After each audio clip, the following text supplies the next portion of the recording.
Passager pour Francfort par Agatha Christie. Partie 3 du livre audio. Chapitre 9. La maison près de Godalming. L'imposante femme de chambre s'engagea dans le grand escalier, suivie des deux visiteurs. Au premier étage, elle s'arrêta devant une porte, l'ouvrit et s'effaça pour laisser entrer la comtesse et sir Stafford. Il y avait 4 personnes dans la pièce. Assis derrière un vaste bureau couvert de papiers et de documents divers, se tenait un homme gros et gras, au visage jaunâtre. Sir Stafford se rappelait l'avoir déjà rencontré quelque part. Mais il était incapable, pour l'instant, de retrouver son nom. L'homme se leva, apparemment avec quelque difficulté, et il tendit la main à la comtesse. « Vous voilà donc, dit-il. C'est parfait. » « Permettez-moi de faire les présentations, » répondit la jeune femme. « Bien que vous vous soyez déjà rencontrés, je présume. Sir Stafford Nye, Monsieur Robinson. » Il se produisit comme un déclic dans le cerveau de Sir Stafford. Ce nom lui en rappelait un autre. Pykeway. Dire qu'il savait beaucoup de choses sur Monsieur Robinson eût été faux. Il croyait que son nom était véritablement Robinson, bien que, d'après son apparence, il pût être d'origine étrangère. Cependant, personne n'avait jamais rien insinué de tel, apparemment. Il avait le front haut, les yeux sombres et mélancoliques, une grande bouche et d'impressionnantes dents blanches, probablement fausses. Sir Stafford savait aussi que M. Robinson représentait le capital avec un grand C, le capital sous toutes ses formes, la finance internationale, les grandes banques et la grosse industrie. Sans doute était-il fort riche, mais là n'était point l'essentiel. Ce qui importait surtout, c'est qu'il était un des grands Manitou dans le monde de la finance. « J'ai entendu parler de vous il y a 1 ou 2 jours par mon ami Pykeway, » déclara-t-il en serrant la main de son visiteur. Stafford Nye se rappelait maintenant fort bien que, la seule fois où il avait rencontré M. Robinson, le colonel Pykeway était présent, et il se rappelait aussi que Horsham lui avait parlé de lui. Son regard se posa sur les 3 autres personnes présentes. L'homme qui était assis dans un fauteuil d'invalide, à proximité du feu, était très connu dans toute l'Angleterre, bien qu'on le vît maintenant plus rarement qu'autrefois. Il était physiquement très handicapé et ne pouvait faire que de très brèves apparitions en public, au prix d'un effort considérable. C'était Lord Altamount.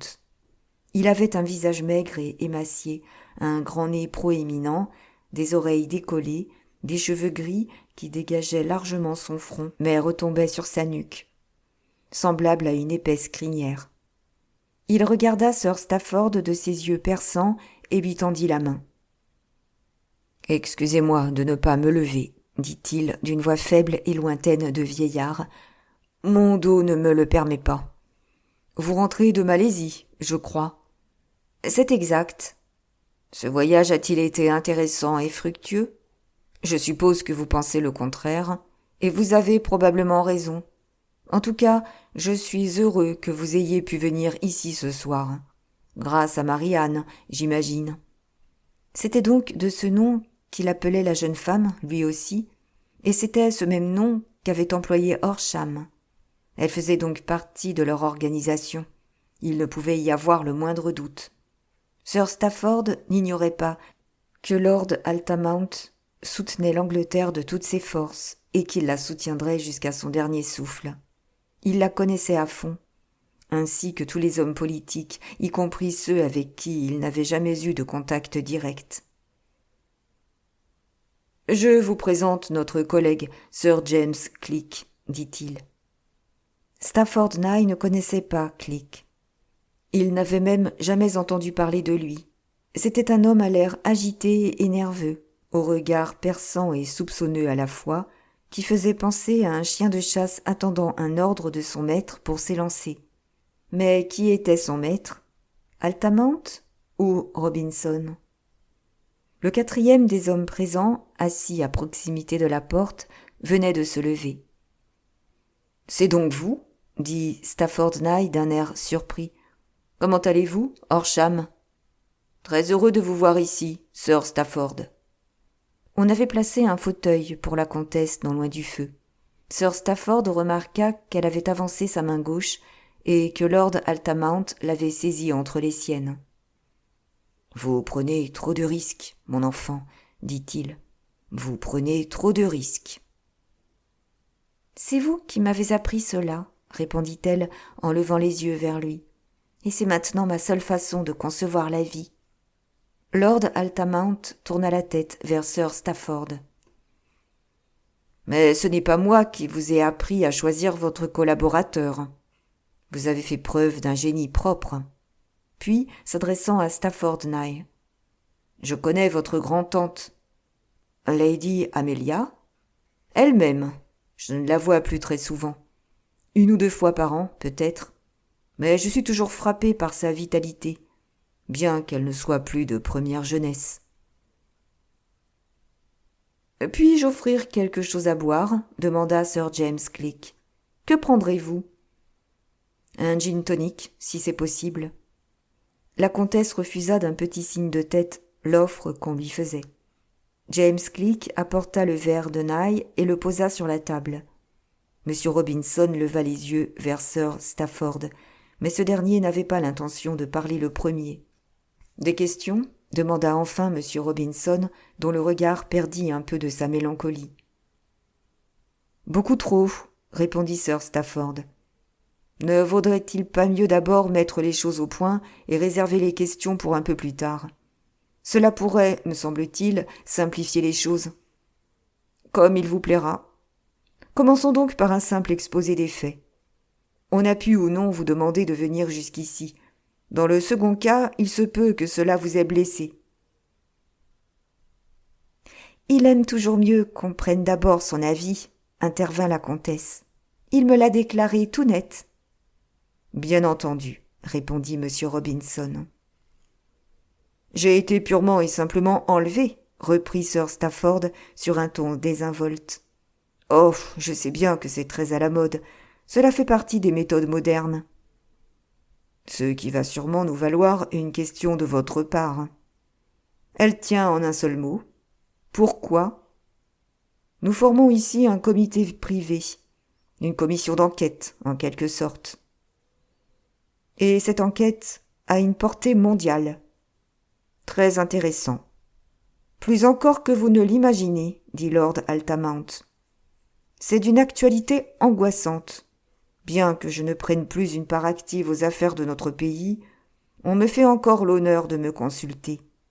Et on m'a demandé de présider cette commission d'enquête, qui a pour objet de découvrir ce qui se passe dans le monde en notre an de grâce 1970.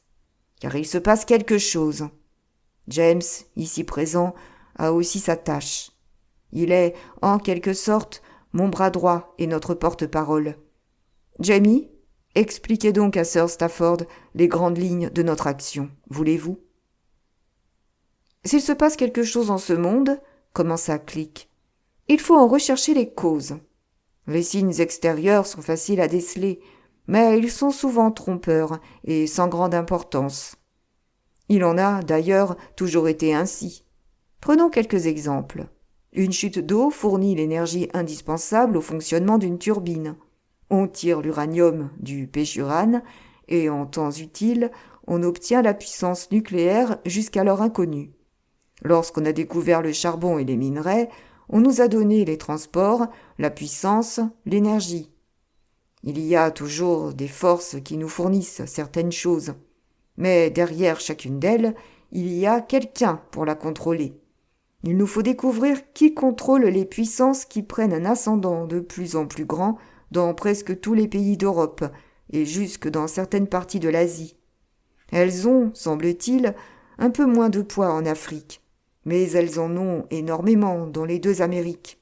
Il nous faut aller au-delà des événements qui se produisent et découvrir la force qui les déclenche. Une des choses qui mène tout, c'est l'argent. Il se tourna vers M. Robinson. « Vous en savez sur ce point plus que n'importe qui au monde, j'imagine. » Il est certain que de grandes forces sont en mouvement et qu'il faut obligatoirement, qu'il y a de l'argent derrière. Il nous faut trouver d'où provient cet argent, qui s'en sert, à qui il est versé, et pourquoi. Il est exact, comme vient de le dire James, que je connais bien les questions financières. Mais il y a aussi ce qu'on peut appeler les orientations. C'est un mot que l'on emploie beaucoup de nos jours. On parle sans cesse d'orientation, de tendance. Il existe également d'autres vocables dont le sens n'est pas exactement le même, mais qui sont cousins germains. On voit actuellement apparaître une tendance à la révolte. Cependant, si nous nous tournons vers le passé, nous constatons que cette révolte est apparue périodiquement tout au long de l'histoire, et cela selon un processus immuable. Le désir de rébellion. Cela n'est spécial à aucun pays. Si la révolte gronde dans un pays déterminé, elle interviendra dans d'autres, à un degré plus ou moins grand. C'est bien cela, n'est-ce pas ?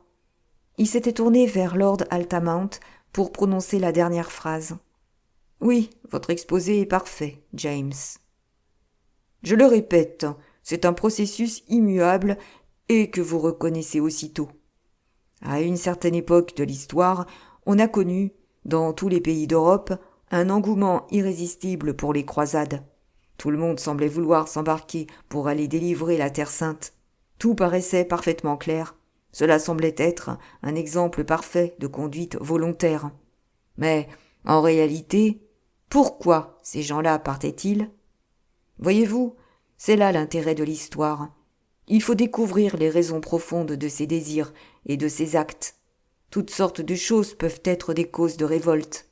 Le désir de liberté, la liberté de parole, la liberté de religion, et toute une série d'aspirations plus ou moins connexes. Cela a conduit les peuples à envisager des immigrations vers d'autres pays, à former de nouvelles religions, très souvent aussi tyranniques que celles qu'on abandonnait. Mais si vous considérez attentivement tout cela, vous comprendrez tout ce qui a engendré ces actes. C'est un peu comme une maladie virale. Le virus peut en être transporté à travers mers et montagnes, jusqu'aux confins de la terre.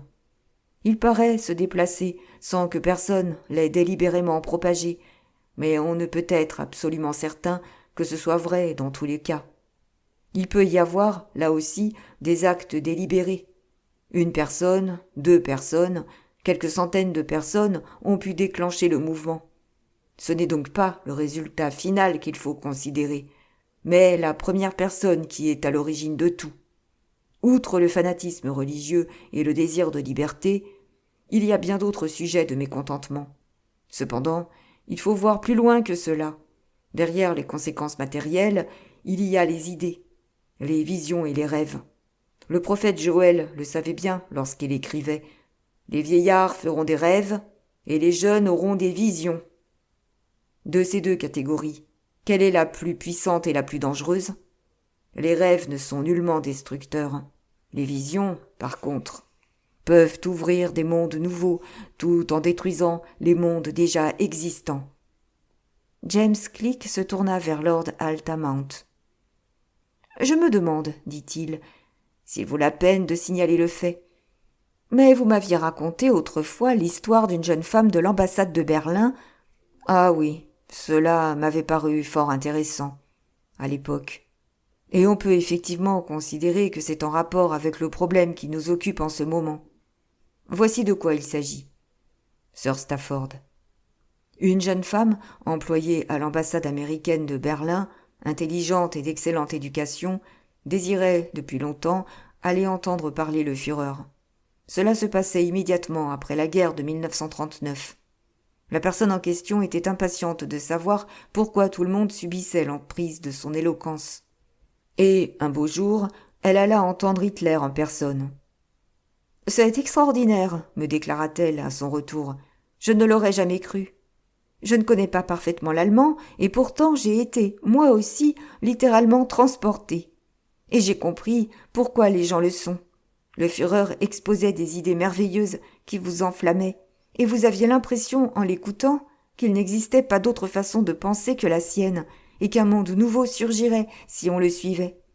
Je ne puis exprimer convenablement ce que j'ai ressenti, mais je mettrai par écrit tout ce que je me souviens, et ensuite je vous le ferai lire. Vous pourrez ainsi juger de l'effet produit par ces paroles. » Je lui répondis que c'était là une très bonne idée. Et le lendemain, elle revenait. « Je me demande, me dit-elle, si vous allez me croire. J'ai commencé à mettre sur le papier ce que j'ai entendu, tout ce qu'a dit Hitler. Mais c'est affreux, je n'ai pratiquement rien à écrire. Je ne puis arriver à retrouver une seule phrase émouvante. J'ai les mots dans ma tête, mais quand je les écris, ils ne me paraissent plus avoir le même sens. En fait, ils semblent même complètement dépourvus de sens. Je ne comprends vraiment pas. » Lord Altamount marqua un temps d'arrêt. « Cela vous montre, reprit-il, au bout d'un instant, un des dangers dont on n'a pas toujours conscience. Danger réel, cependant. Il existe des gens capables de communiquer aux autres un enthousiasme délirant, une sorte de vision extraordinaire de la vie et des événements à venir. Et ce n'est pas véritablement parce qu'ils disent qu'ils parviennent à ce résultat. Ce ne sont pas les mots que vous entendez qui agissent. Ce ne sont même pas les idées exposées. C'est autre chose, le pouvoir magnétique que possède un petit nombre d'hommes et qui leur permet de créer une vision et de la communiquer aux auditeurs. C'est le ton de la voix, peut-être même une émanation, un fluide, qui vient directement de leur chair. Je ne sais pas. Mais cela existe, c'est incontestable. De telles personnes possèdent une puissance réelle. Ils peuvent ainsi créer une croyance en un certain mouvement, en certains actes à accomplir et qui conduiront à un nouveau paradis terrestre. Et les gens accepteront cette croyance, lutteront et même se feront tuer pour elle s'il le faut. Il baissa un peu la voix et ajouta. Jan Smuts disait « La puissance peut être une grande force créatrice, mais elle peut aussi être diabolique. » « Je crois comprendre ce que vous voulez dire, » intervint Sir Stafford. « C'est intéressant, et il se peut, effectivement, qu'il y ait une part de vérité dans tout cela. Bien entendu, vous pensez que c'est exagéré. Je me garderai bien de me prononcer. Il arrive fréquemment que les choses qui paraissent exagérées ne le soient pas du tout. Ce sont probablement des idées qu'on n'avait jamais entendues exprimées auparavant, et auxquelles on n'avait même pas songé. Mais puis-je poser une simple question ? Que fait-on pour lutter contre cet état de choses ? Dès qu'on soupçonne leur existence, il faut découvrir la vérité, répondit Lord Altamount. Il faut trouver d'où vient l'argent, d'où émanent les idées et qui dirigent la machine, si je puis ainsi m'exprimer. Il faut qu'il y ait un chef du personnel aussi bien qu'un directeur général. C'est cela que nous essayons de faire. Et nous aimerions que vous acceptiez de nous aider. Ce fut une des rares occasions où Sir Stafford se sentit pris au dépourvu. Quoiqu'il eût éprouvé en d'autres circonstances, il était toujours parvenu à rester imperturbable. Il n'en fut pas de même cette fois. Il jeta un coup d'œil rapide autour de lui. M. Robinson était impassible, la bouche entr'ouverte sur ses fausses dents. Sir James Click, qui était pourtant un brillant causeur, se taisait. Lord Altamount était immobile dans son grand fauteuil dont le haut dossier encadrait sa tête, et il ressemblait, dans la lumière tamisée de la pièce, à quelque saint dans une niche de cathédrale. Ascétique, tout à fait XIVe siècle. Oui, il avait été célèbre en son temps, mais il était maintenant bien vieux. D'où probablement la nécessité d'avoir recours à Click et de se reposer sur lui. Les yeux de Sir Stafford se posèrent ensuite sur la froide et énigmatique créature qui l'avait conduit jusque-là, la comtesse Renata Zerlowski, alias Daphné Theodophanous, alias Marie-Anne. Son visage ne laissait rien transparaître de ses pensées, et elle ne le regardait même pas. Il ne restait plus que Horsham, de la sécurité du territoire. Sir Stafford fut surpris de lui voir arborer un léger sourire. « Voyons, dit Sir Stafford, qu'est-ce que je viens faire dans tout cela ? Que suis-je censé connaître ? Je ne me distingue nullement dans ma profession, vous le savez, et on ne pense pas grand bien de moi aux affaires étrangères. Nous ne l'ignorons pas, répondit Lord Altamount. Ce fut au tour de Click de sourire. Cela vaut peut-être aussi bien, déclara-t-il.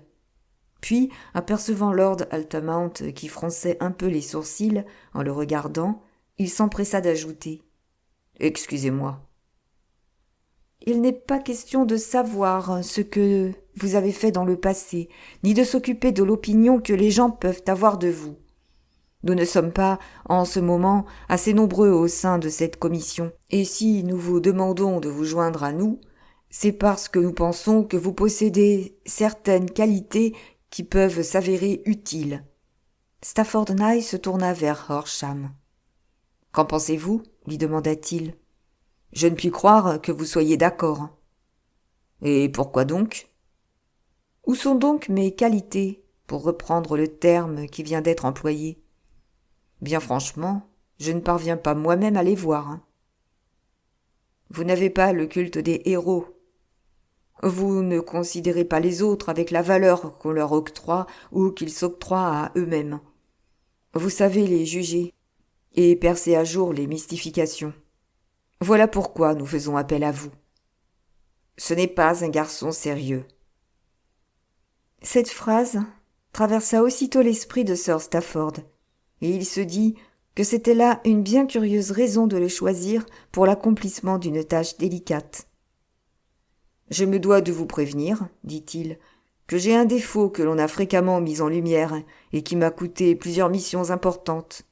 Je ne puis être considéré comme suffisamment sérieux pour que l'on m'emploie à une tâche de cette importance. »« Croyez-le si vous voulez, » reprit Horsham. « C'est précisément là une des raisons qui militent en votre faveur. »« C'est bien exact, n'est-ce pas, my lord ?»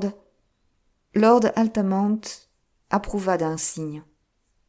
« Laissez-moi vous dire que, bien souvent, dans la vie publique, un des ennuis les plus graves provient du fait que, parmi les gens qui occupent un poste en vue, beaucoup se prennent trop au sérieux. Nous pensons que ce ne sera pas votre cas, et Marianne est du même avis. » Sir Stafford tourna la tête. La jeune femme n'était donc plus la comtesse Zerkowski. Elle était redevenue simplement Marie-Anne. « Excusez-moi de vous poser cette question, dit-il, mais qui êtes-vous réellement ? Êtes-vous une authentique comtesse ? » « Tout ce qu'il y a de plus authentique. Mon père était de haute naissance, excellent chasseur, tireur d'élite, et il possédait en Bavière un château très romantique, mais quelque peu délabré, château qui existe encore d'ailleurs.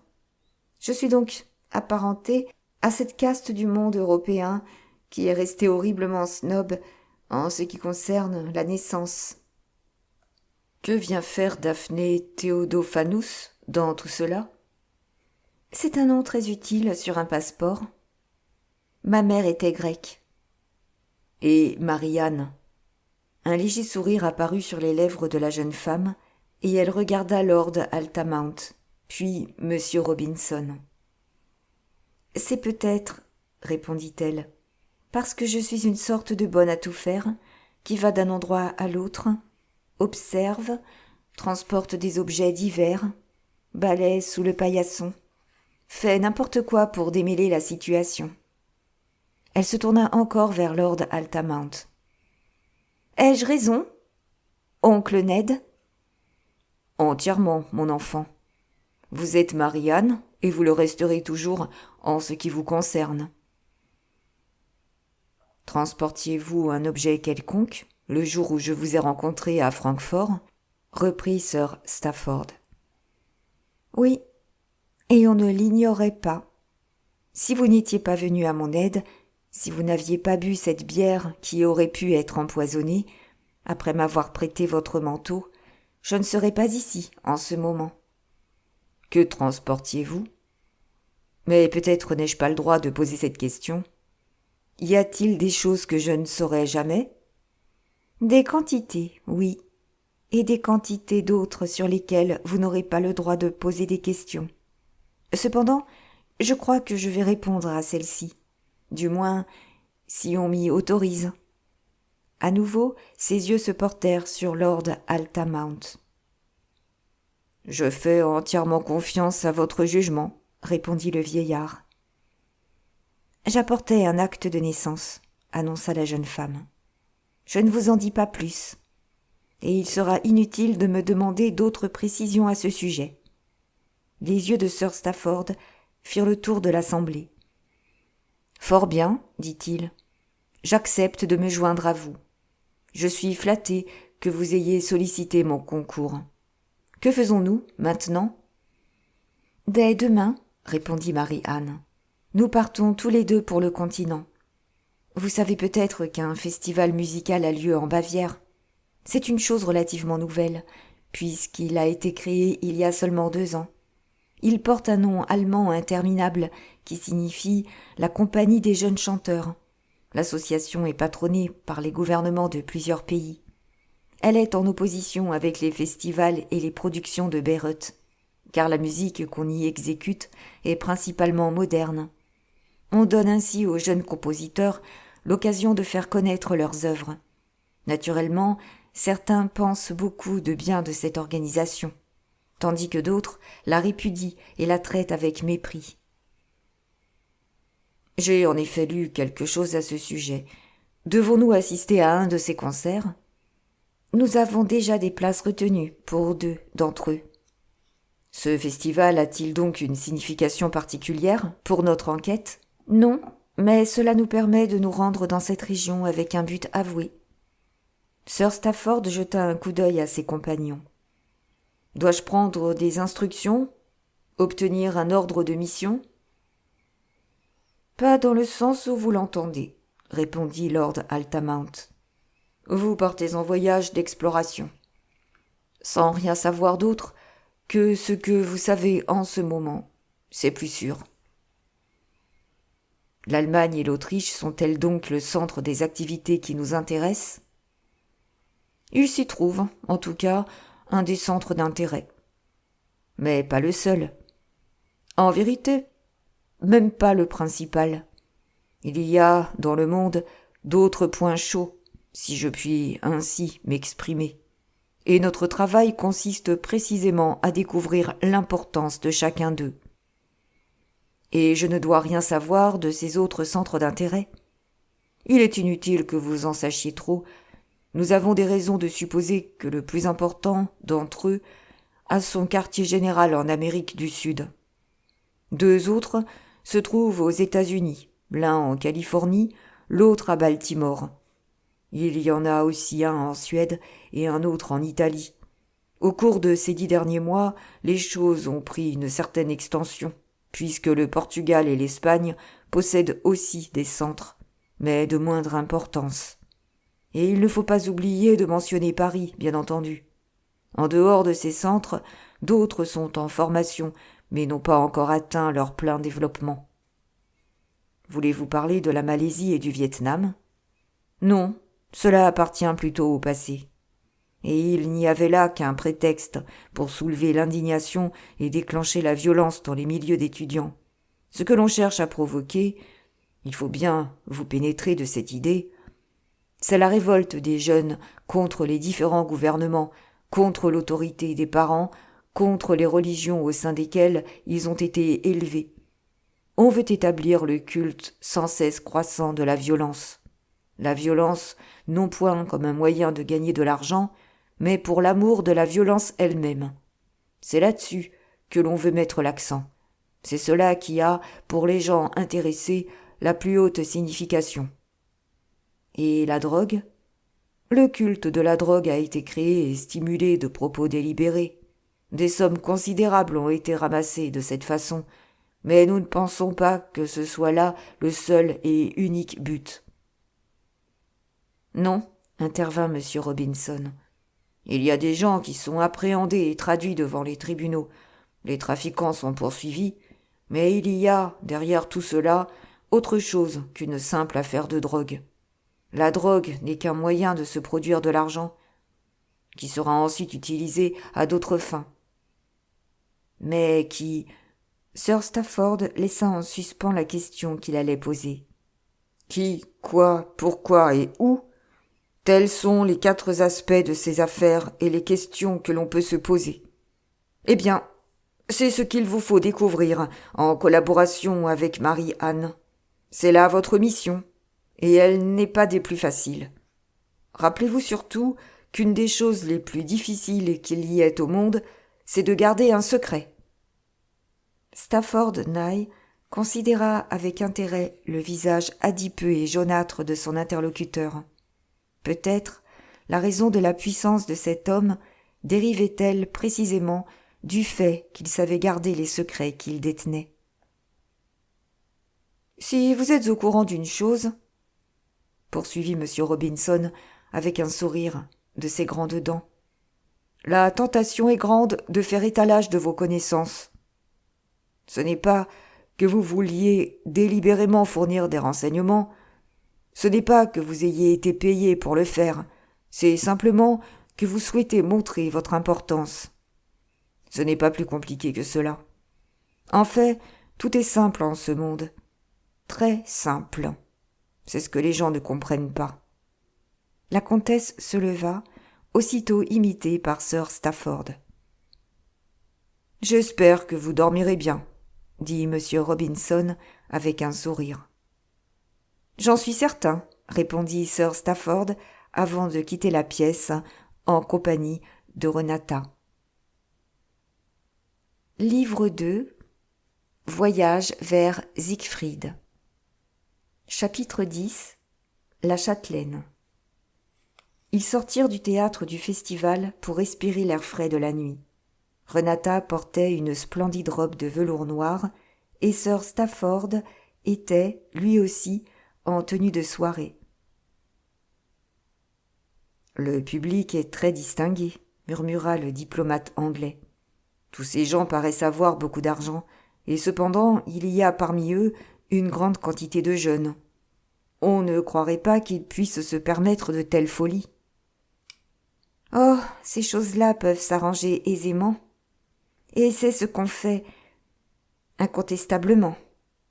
Une sorte de subvention pour l'élite de la jeunesse ? Quelque chose comme cela, oui. » Ils se mirent en route pour les plus petits des 2 restaurants qu'ils apercevaient au-dessus d'eux, à flanc de colline. « Nous avons environ 1 heure pour le repas, je crois, » dit Sir Stafford. « Théoriquement, oui, mais en réalité, nous pouvons compter sur 1h15. J'ai eu l'impression que la plupart des spectateurs sont de vrais mélomanes. »« La plupart, oui. C'est important, vous savez. »« Pourquoi est-ce important ? » Je veux dire que l'enthousiasme doit être sincère, aux 2 extrémités de l'échelle. Je ne saisis pas très bien, je l'avoue. Ceux qui organisent la violence et la pratiquent doivent aussi l'aimer, la désirer ardemment. Il en va de même pour la musique. Les oreilles doivent savoir apprécier chaque instant de l'harmonie et de la beauté de l'œuvre. C'est un jeu où il est pratiquement impossible de feindre. Peut-on combiner la violence et l'amour de l'art ?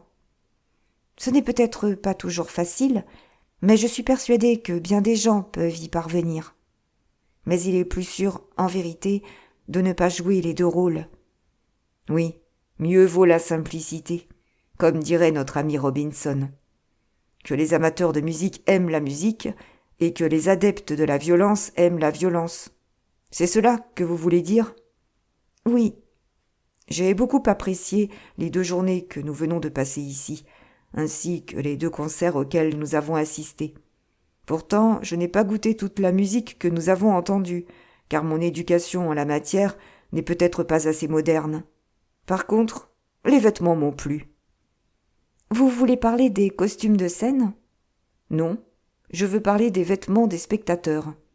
Les soies et les velours, les chemises à jabot des hommes, les coiffures des femmes, ce luxe très XVIIe siècle qui fait penser au tableau de Van Dyck. Oui, vous avez raison. Cependant, je ne vois toujours pas ce que cela signifie et pourquoi nous sommes ici. Je n'ai rien appris, je n'ai rien découvert. Il ne faut pas faire preuve d'impatience. Nous sommes en présence d'un spectacle somptueux, soutenu et demandé, exigé peut-être par la jeunesse et organisé par... Par qui?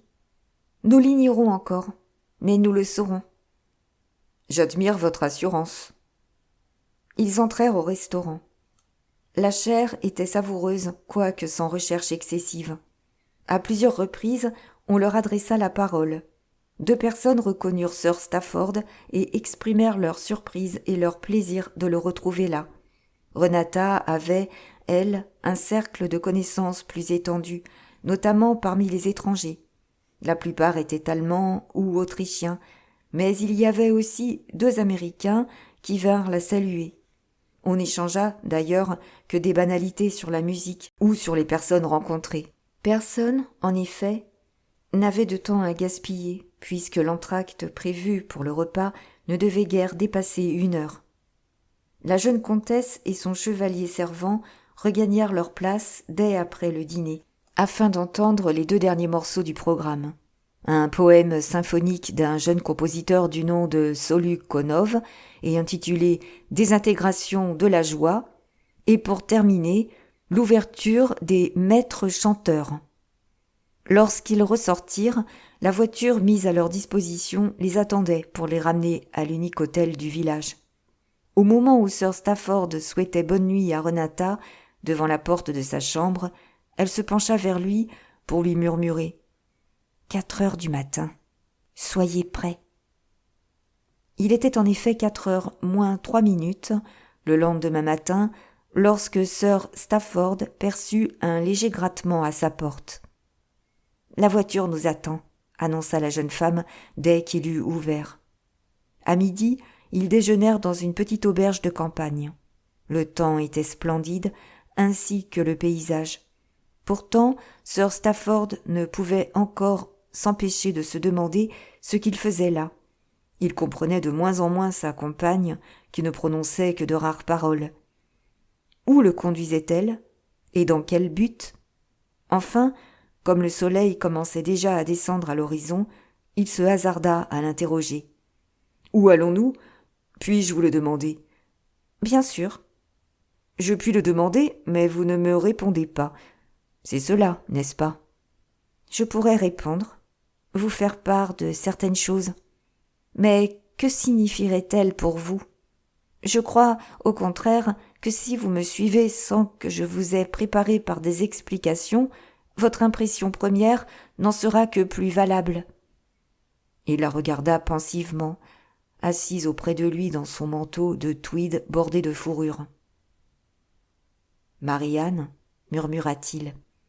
Elle secoua doucement la tête. « Non, » répondit-elle à mi-voix, « pas maintenant. »« Oui, je comprends. Vous êtes encore la comtesse Zerkowski. »« Pour l'instant, je suis encore la comtesse Zerkowski, c'est vrai. »« Est-ce que nous nous trouvons ici dans votre pays ? » ?»« Plus ou moins.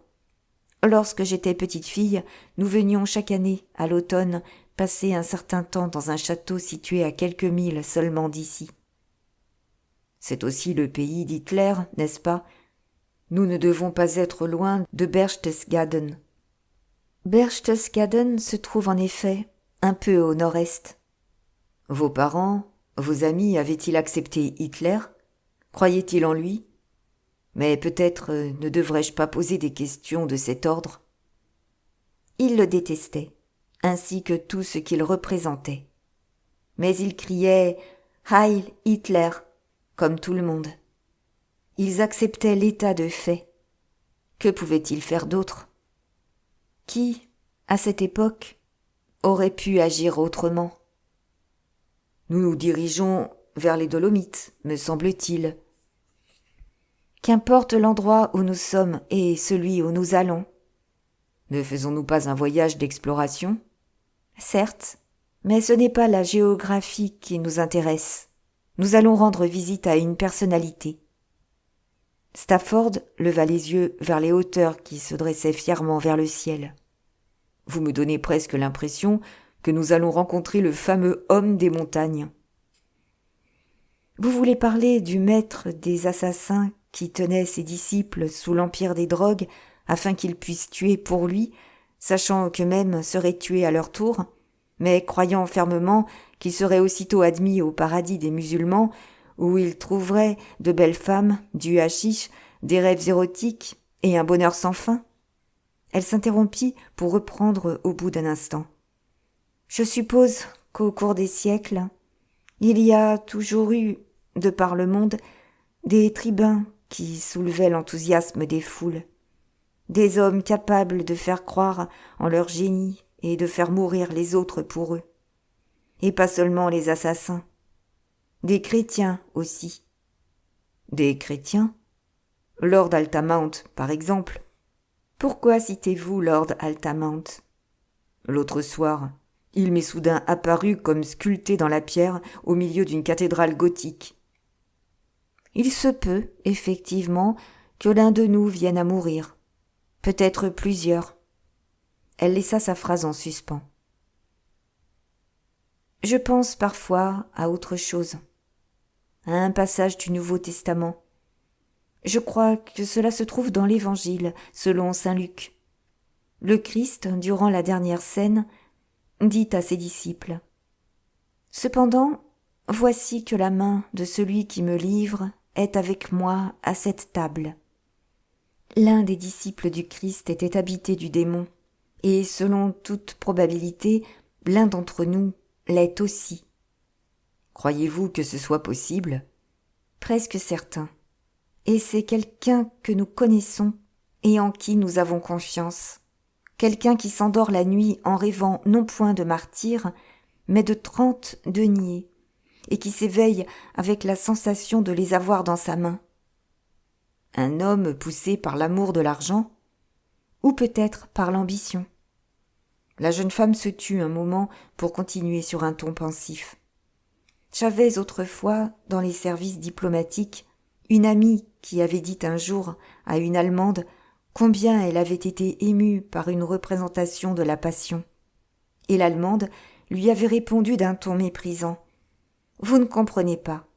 Nous autres, Allemands, n'avons nul besoin d'un Jésus-Christ. Nous avons Adolf Hitler. » Il s'agissait d'une femme fort ordinaire et très sympathique au demeurant. Mais elle éprouvait ses sentiments comme des quantités de gens à cette époque. Hitler était un orateur étonnant. Il parlait et le peuple écoutait, acceptant le sadisme, les chambres à gaz, les tortures de la Gestapo. Marianne haussa les épaules, puis ajouta d'une voix plus calme : « C'est tout de même étrange que vous ayez dit cela. » « Que j'ai dit quoi ? » ?»« L'homme des montagnes. » »« Allez-vous prétendre qu'il existe véritablement un homme des montagnes ? » ?»« Pas un homme, mais peut-être une femme. » »« Une femme ?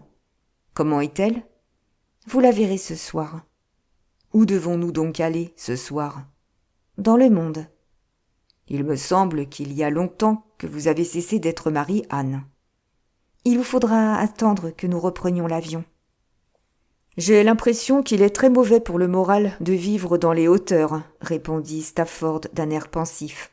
« Sur le plan social ? » ?»« Non, sur le plan purement géographique. Si vous habitez un château situé au sommet d'une montagne et dominant le reste du monde, cela vous conduit à mépriser les gens du commun. Ne croyez-vous pas ? Vous êtes au sommet. Vous êtes donc le maître. C'est ce sentiment que devait éprouver Hitler à Berchtesgaden. Et c'est peut-être ce que ressentent ceux qui escaladent les montagnes lorsqu'ils abaissent leur regard vers la vallée et les gens qui y habitent. Il vous faudra faire très attention ce soir, car la partie risque d'être délicate à jouer. Avez-vous des instructions particulières en ce qui me concerne ?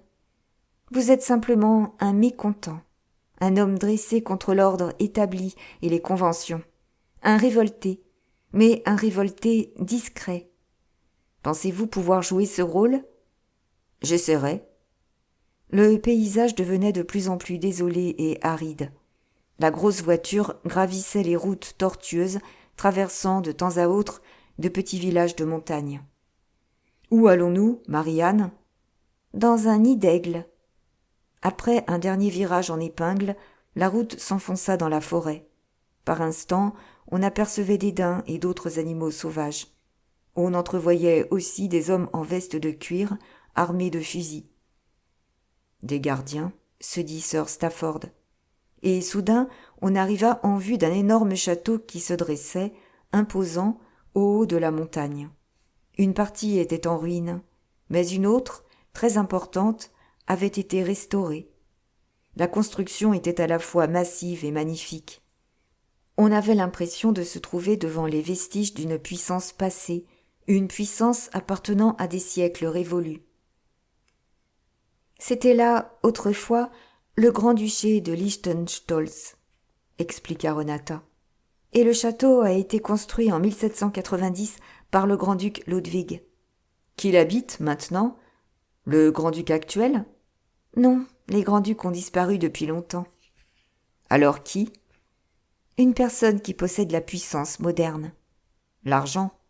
Oui, bien sûr.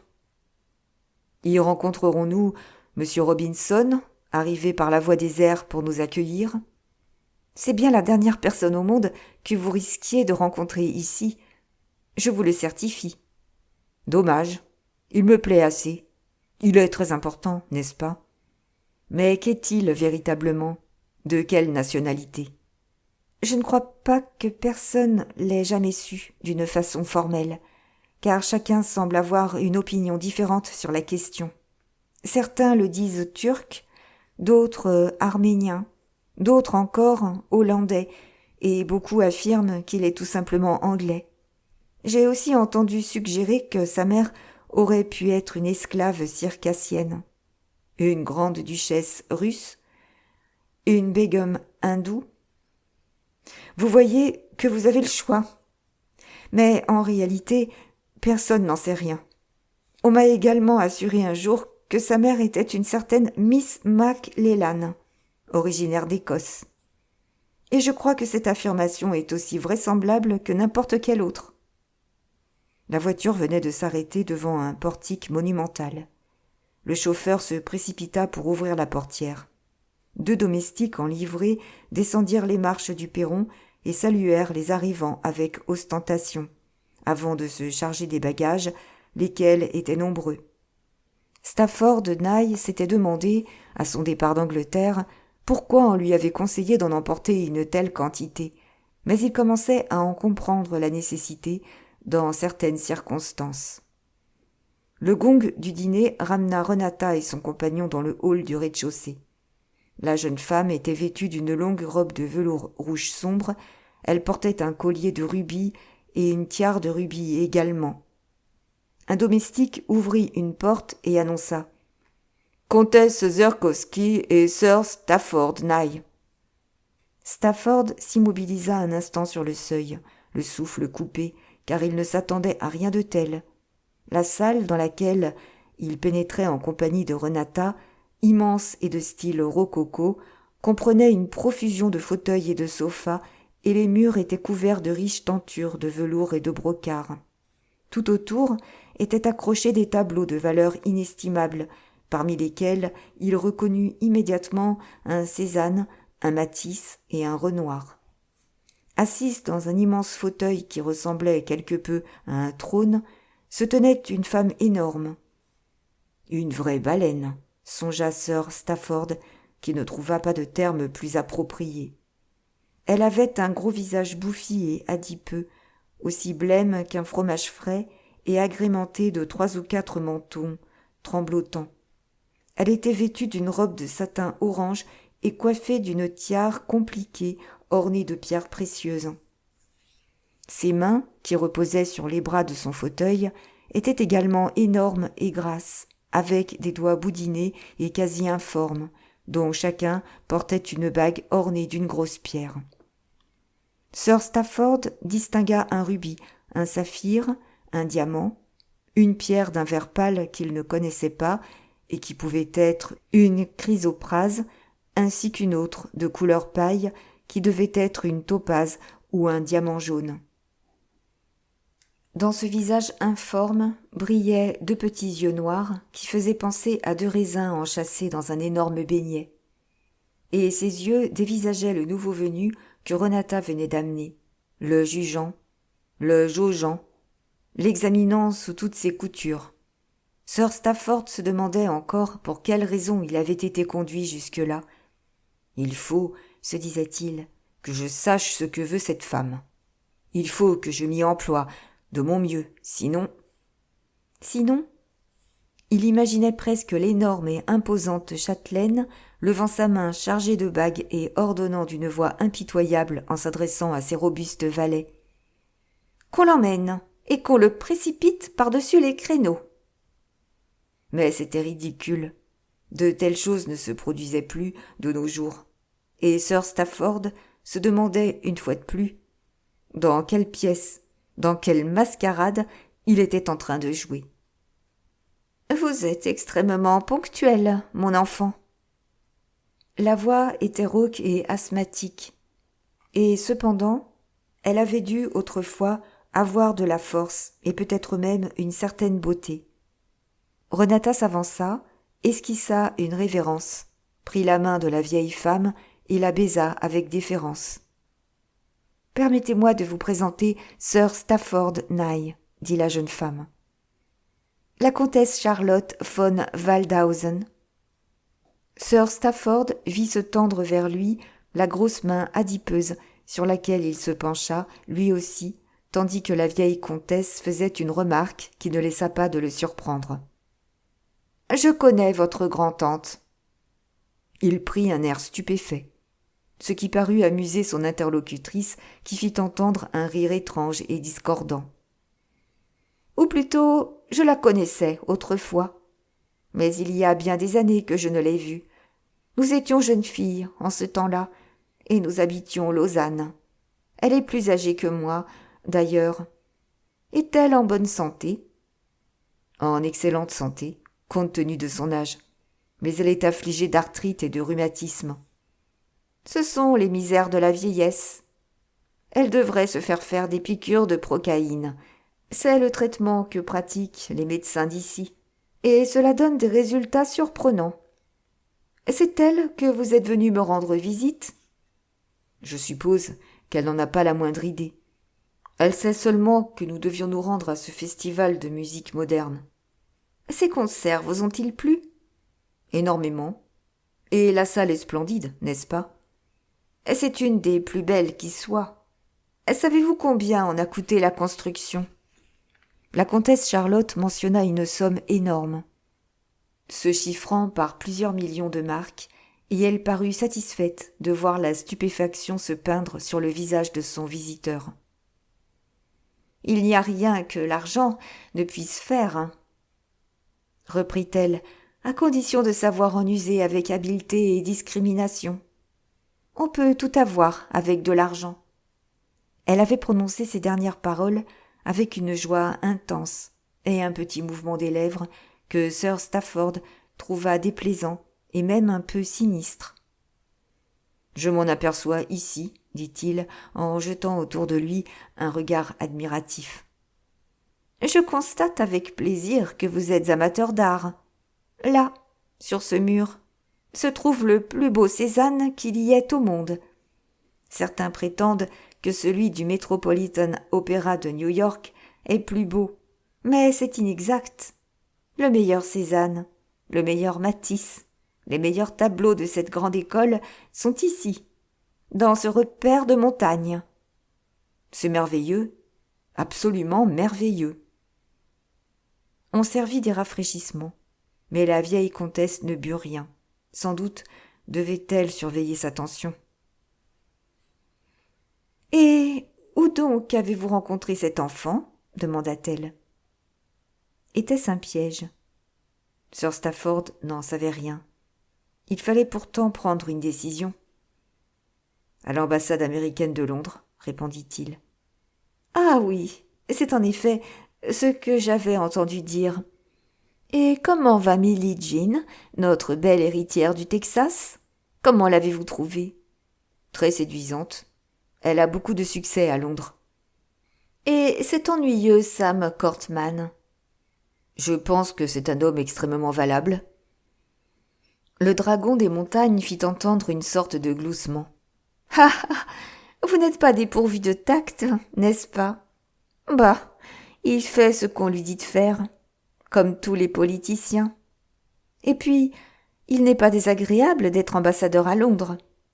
La belle Millie Jean pouvait bien faire ça pour lui. En fait, elle pourrait, avec tout l'argent qu'elle possède, lui faire obtenir n'importe quelle ambassade. Vous savez, je suppose, que son père est propriétaire de la moitié des puits de pétrole du Texas, qu'il a des terres immenses et même des mines d'or. Et de quoi a-t-elle l'air ? D'une gentille petite aristocrate, ni très brillante, ni très riche. C'est suprêmement habile de sa part. Cela peut parfois présenter certaines difficultés, reconnut Sir Stafford. Et vous, êtes-vous riche ? Je le voudrais bien. Le ministère des Affaires étrangères n'est guère reconnaissant de nos jours, n'est-ce pas ? Ma foi, je n'irai pas jusque-là. Après tout, on voyage, on rencontre des gens intéressants, et on a un aperçu de ce qui se passe dans le monde. Un aperçu, peut-être, mais on ne voit pas tout. Ce serait difficile. Avez-vous jamais souhaité voir, comment dirais-je, ce qui se passe dans les coulisses ? On en a parfois une vague idée, répondit Sir Stafford en se tenant sur une prudente réserve.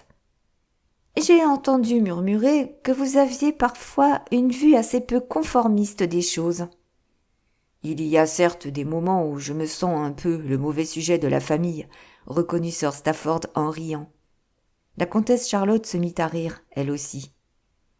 Vous n'avez pas de scrupule à avouer certaines choses de temps à autre, je crois. À quoi bon feindre ? Les gens finissent toujours par apprendre ce que l'on voulait dissimuler. La vieille dame le dévisagea avec attention. « Que demandez-vous à la vie, jeune homme ?» Sir Stafford haussa les épaules. Ici, il fallait encore jouer serré. « Rien, » répondit-il. « Allons, allons, dois-je croire cela ?» Vous pouvez le croire. Je ne suis pas ambitieux. En ai-je donc l'air ? Non, je veux bien l'admettre. Je ne demande qu'à vivre confortablement, à manger à ma faim, à boire avec modération et à avoir des amis qui me divertissent. La comtesse se pencha un peu en avant sur son trône, battit 2 ou 3 fois des paupières et reprit d'une voix un peu sifflante. « Êtes-vous capable d'éprouver de la haine ?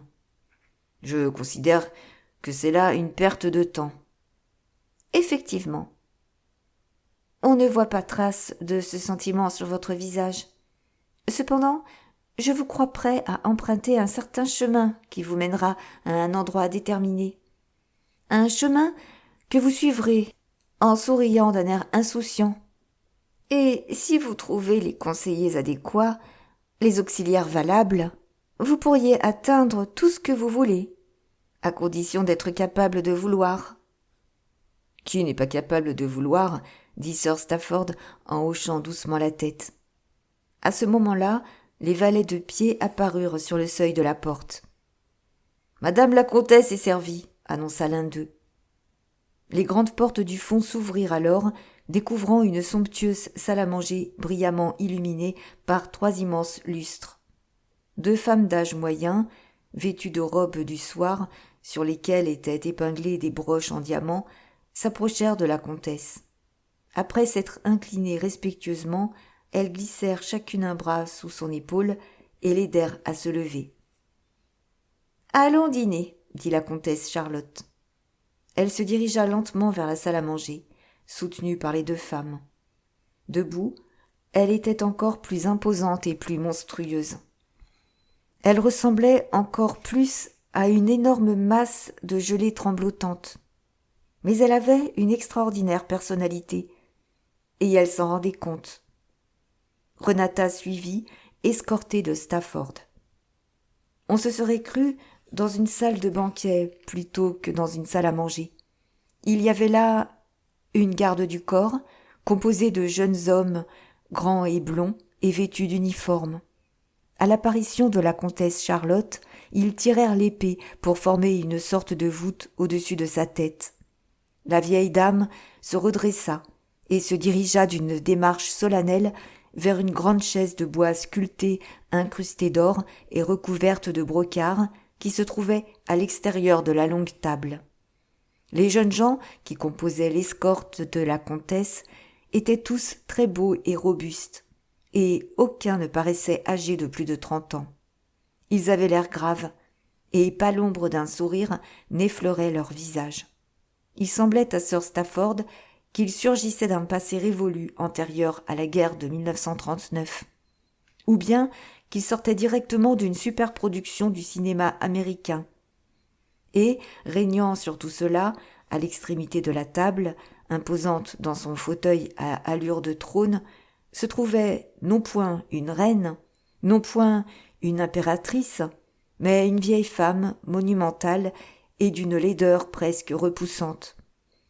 Qui était-elle ? Que faisait-elle ? Pourquoi ces gardes du corps et toute cette mise en scène qui ressemblait à une mascarade ? D'autres convives arrivaient.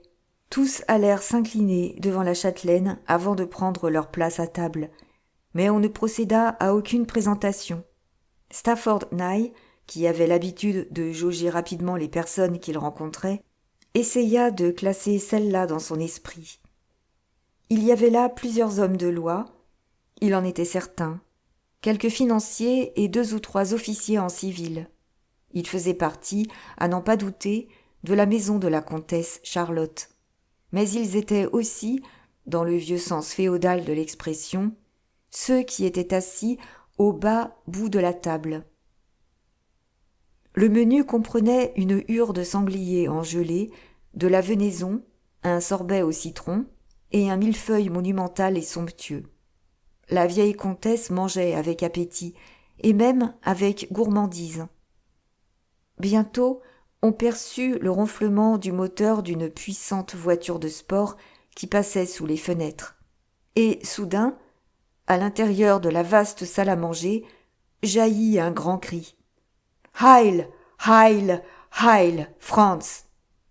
Les jeunes gardes du corps s'étaient redressés, et ils s'éloignaient dans un ordre parfait, exécutant une manœuvre évidemment sue de longue date.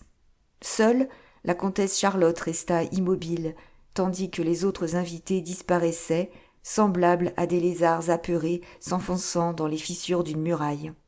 Les jeunes gens tirèrent leurs épées pour saluer la comtesse, qui inclina légèrement la tête. Puis ils rengainèrent leurs armes et firent demi-tour pour quitter la pièce. La vieille dame les suivit des yeux. Puis elle se tourna vers Renata et Stafford. « Que pensez-vous de mes gardes du corps ? De mes enfants ? demanda-t-elle. « Mes enfants, oui. Y a-t-il un autre terme qui puisse s'appliquer à eux ?»« Ils sont vraiment magnifiques, déclara Sir Stafford. La comtesse approuva d'un signe de tête et sourit, ce qui multiplia les rides de son visage, la faisant ressembler quelque peu à un crocodile. Mais déjà les portes se rouvraient, toutes grandes, pour laisser à nouveau le passage aux gardes du corps, qui entrèrent en chantant, fort bien d'ailleurs. Et Sir Stafford, après quelques années de musique pop, ressentit un indicible plaisir à écouter ces voix incontestablement cultivées.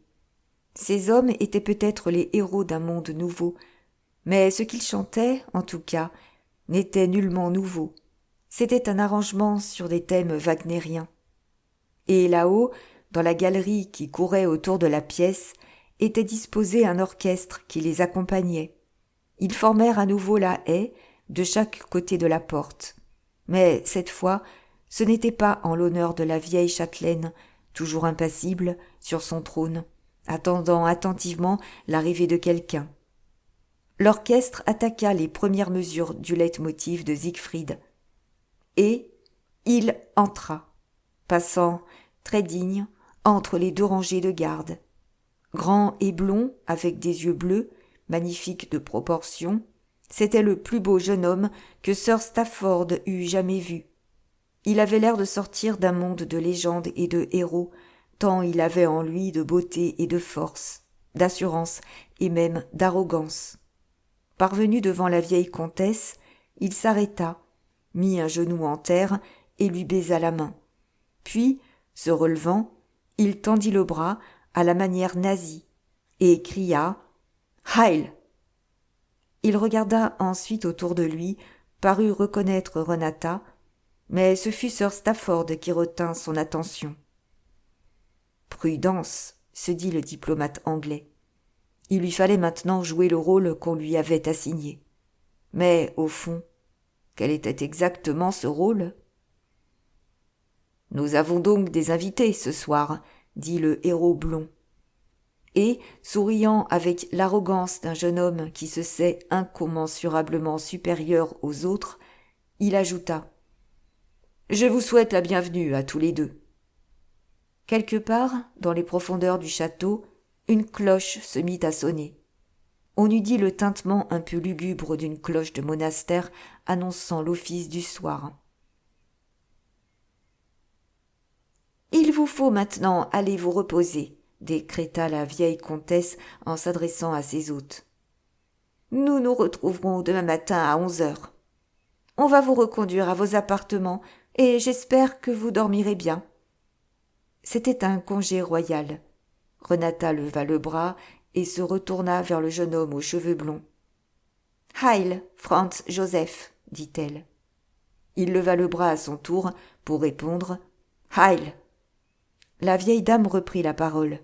« Vous plairait-il, demanda-t-elle à Renata et à Stafford, de commencer la journée de demain par une promenade en forêt ?»« Rien ne saurait m'être plus agréable, » répondit Stafford.